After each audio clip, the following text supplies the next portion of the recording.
आजको हाम्रो बाइक यात्रा पोखरादेखि मट्टिखानसम्म। मट्टिखान पुगेर माथि मट्टिखान टावरबाट पोखरालाई बादलले घेरेको दृश्य हेर्नको लागि म र मेरो भान्जाको 180 पल्सरमा बिहानको 5 बजे उठेर हामी चाहिँ हाम्रो यात्रा सुरु गर्दैछौँ। आशा छ सबैले भिडियोलाई अन्तिमसम्म हेरेर साथ दिनुहुन्छ। अँध्यारोमै हिँडेको कारणले गर्दाखेरि यात्रा चाहिँ धमिलो नै देखिन सक्छ। बिहानीको यात्रा हो भन्ने सम्झेर भिडियोलाई इन्जोय गरिदिनु होला। गुड मर्निङ सम्पूर्णमा। आजको हाम्रो यात्रा सुरु भइसकेको छ। अन्तिमसम्म हेरेर साथ दिनुहोला। लाइक शेयर सब्सक्राइब गरेर हामीलाई हजुरहरूको सुनौलो कमेन्ट पनि गर्न नबिर्सिनुहोला।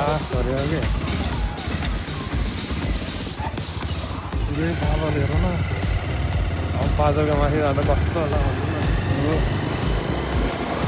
दादा टपमा है टपमा जाने चिया खाने जाने वहाँ गएर अब चिया खाने चिया खाएर बस्ने एकछिन अनि फर्किने नि। बाटो पुरै छिट्टे सघाइँदैन, बादल लगाएर पुरै भाग्यले बाटो त देखेनौँ राम्रोसँग।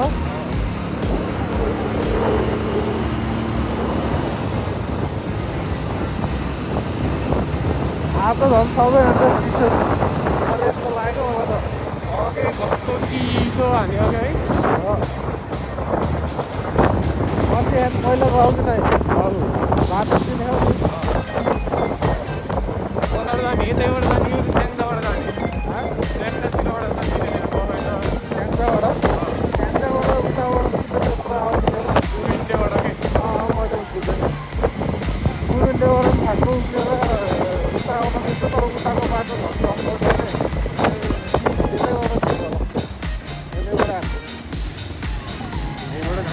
छोरोपाटनबाट पनि कति सकियो। अब क्याम्पको भित्रको बाटोबाट पनि जाँदैछ हामी।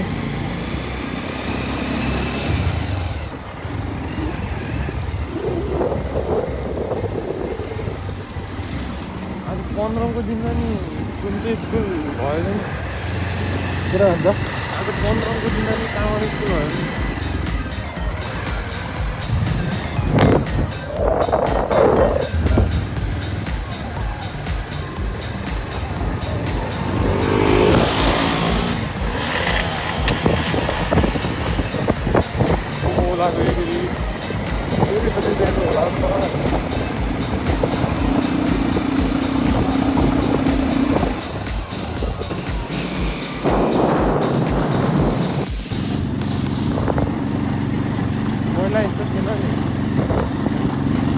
यो अन्त ढोस्ता थियो म साइकलमा आउने बेलामा ढोस्दै थियो कि त्यस्तो बाटोमा म ढुक्क साइकलमा आएको भनौँ।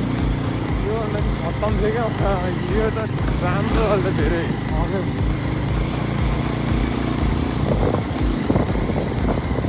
पहिला त यता खाल्टो उता खाल्टो मात्रै थियो।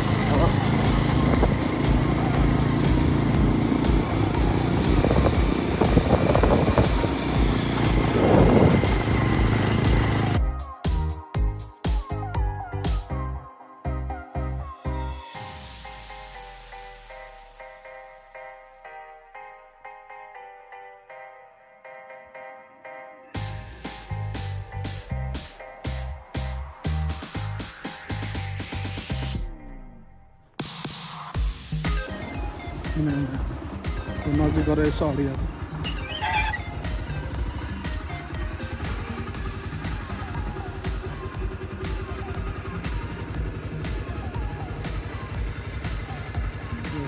मर्निङमा हामी चाहिँ माथि डाँडामा जाँदैछौँ। हामी चाहिँ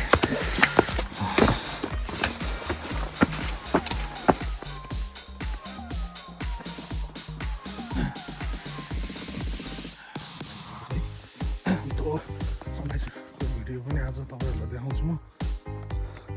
तल चाहिँ यस्तो मजाले बादल लगाइरहेको छ। हामी चाहिँ आज बादलको माथि Wow. Nice.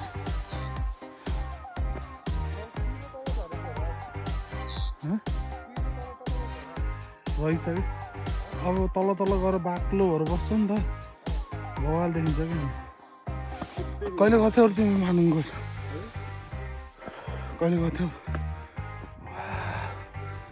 नाइस भ्यू यार बवालै देखिन्छ त्यहाँ गाइस हामी चाहिँ अहिले मटिखानको डाँडामा छौँ त्यो चाहिँ रहेको छ मटिखान डाँडाको टावर हजुर भ्यू पनि बवाल देखिरहेको आज चाहिँ लक्कीली मटिखानको डाँडामा टावर पनि खुल्ला रहेछ जाडो छ गाइस डेन्जर जाडो हो तर तल बादलभित्र भन्दा यहाँ बाहिर आएर बादल बाहिर चाहिँ एकदम न्यानो हो कि बादलभित्र चिसो छ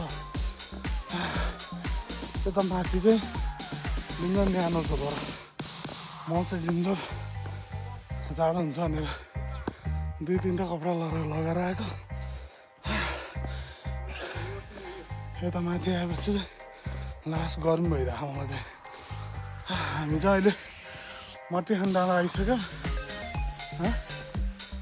यहाँबाट तल भन्छ ठिक छ नि भवाले देखियो त्यहाँ है मिसन कम्प्लिट तर यो डाँडा पनि छिर्दो रहेछ कि भन्नु टपमा लाने नि त हो अगाडि चाहिँ एउटा डाँडा रहेको छ र यहाँ मन्दिर पनि छ है बगाल मन्दिर छ बगाल वा क्वालिटी हेर न भन्छ बगाल है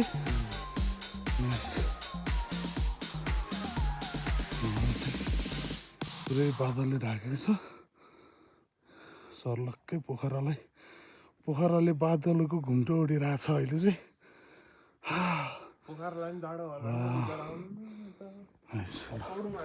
हामी चाहिँ मटिखानको टावर चढ्दैछौँ है त फर्स्ट टाइम मेरो चाहिँ यो सेकेन्ड टाइम भनेर चाहिँ के र भन्छ माथि नै जाउँ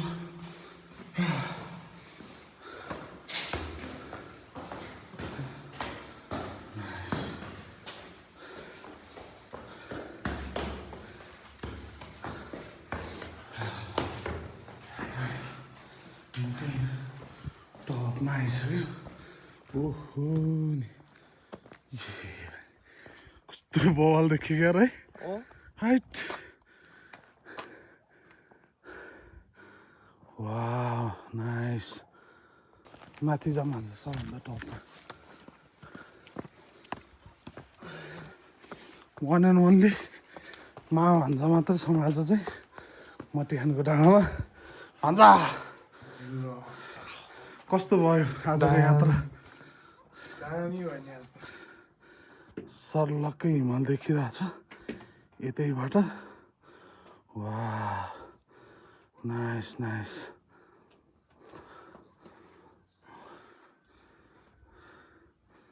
सही टाइम सही दिनमा भन्दाले जाम भनेर आइयो यार आज बवालै देखियो यार है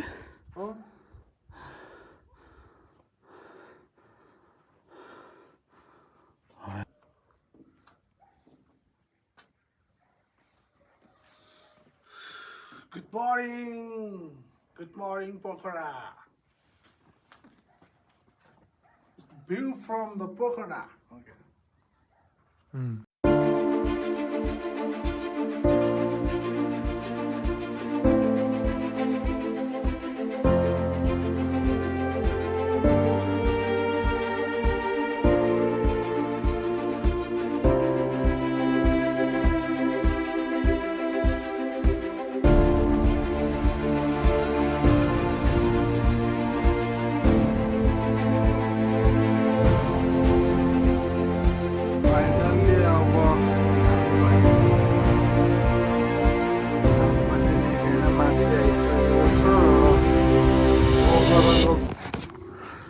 फाइनल्ली अब घाम पनि निकै नै माथि आइसकेको छ र पोखराको भ्यू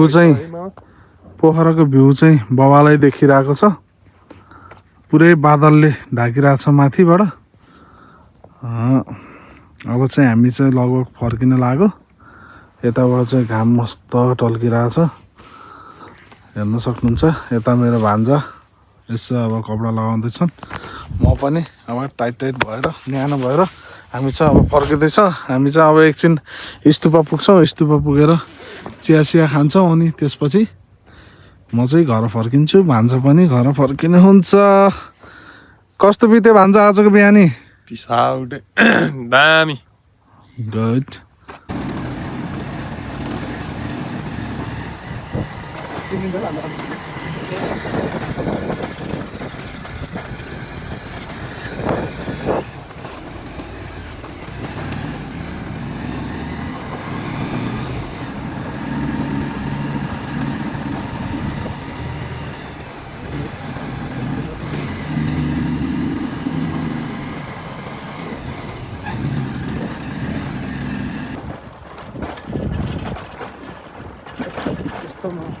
यस्तो बाटोमा धेरै कुदाउनु उताउँछ क्या ढुङ्गाले फालिदिन्छ क्या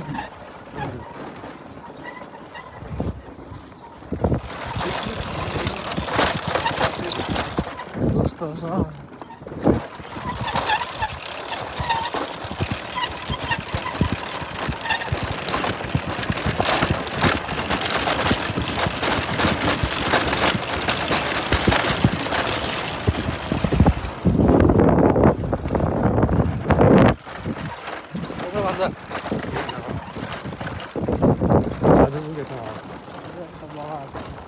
आजको दिन कस्तो भयो दिन त थाहै नै ध्यान चाहिँ बाबालाई हो अब भ्यान राम्रो हो दिन पनि राम्रै जान्छ भान्जासम्म होस् त गइहाल्छ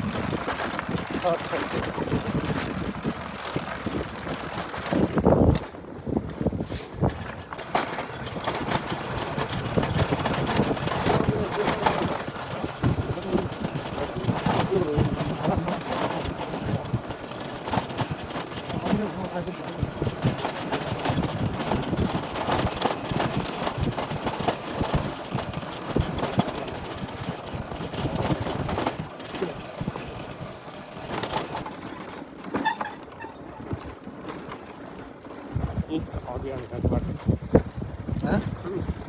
के अरे अघि हामी आएको खोइ बिचमा त यो त हुनै पर्यो क्या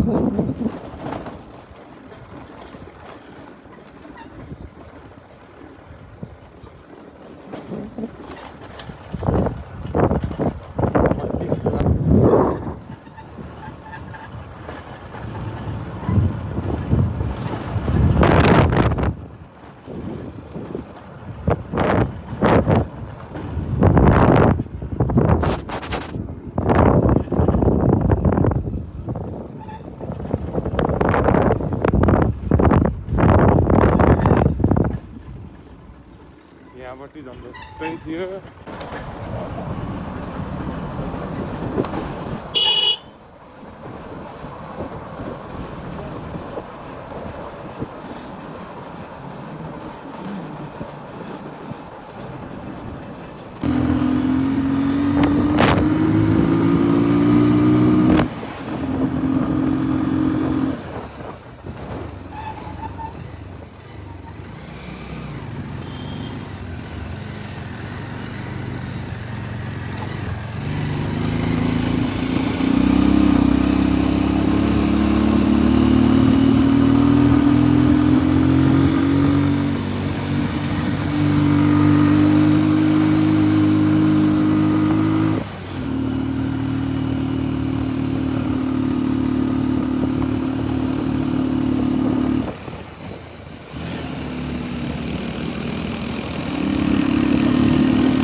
बनाइदिएर होइन बिप्लव हुन्छ लाने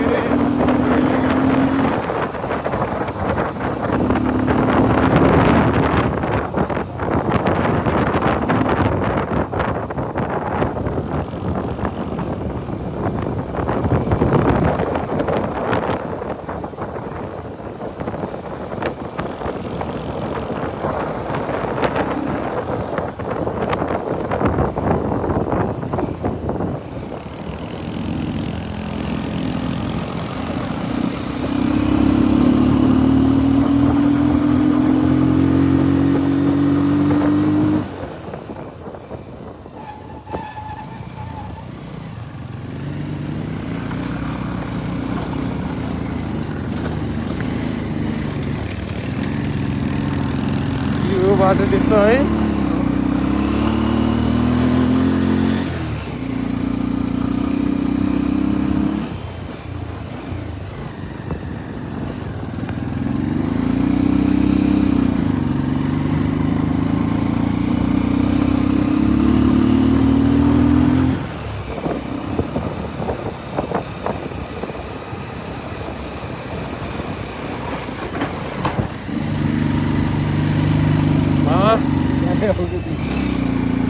तपाईँ ठिकै त हुनुहुन्छ नि होइन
होइन हामी आएको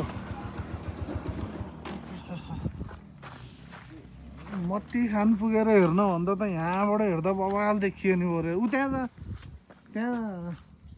मैले त ऊ त्यहाँ गयो भने सही हुन्छ भनेको खास ऊ त्यहाँ के डाँडामा पुम्दीकोटबाट तल के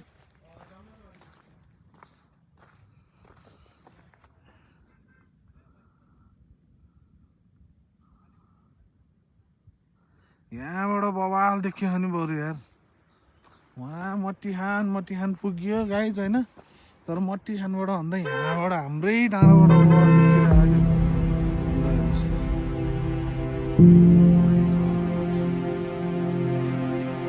भन्दा अघि नै यहाँबाट टाइम ल्याप्स हान्न पाएको नि कस्तो आउँदो रहेछ यार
जीवन एक यात्रा हो र यो यात्रामा कयौं बाधा अर्चनहरू आइपर्दछन् तर हरेक बाधा अर्चनहरूलाई समाधानको बाटोतिर मोड्दै र बिहानीको सौर्य उदयसँगै हामीले हाम्रो जीवन र हाम्रो यात्रा सुरु गर्नुपर्दछ र हामीले हाम्रो जीवनलाई कसरी हुन्छ सरल र सहज तरिकाले अगाडि बढाउन सक्यो भने जीवनमा दुःख कमै महसुस हुनेछ।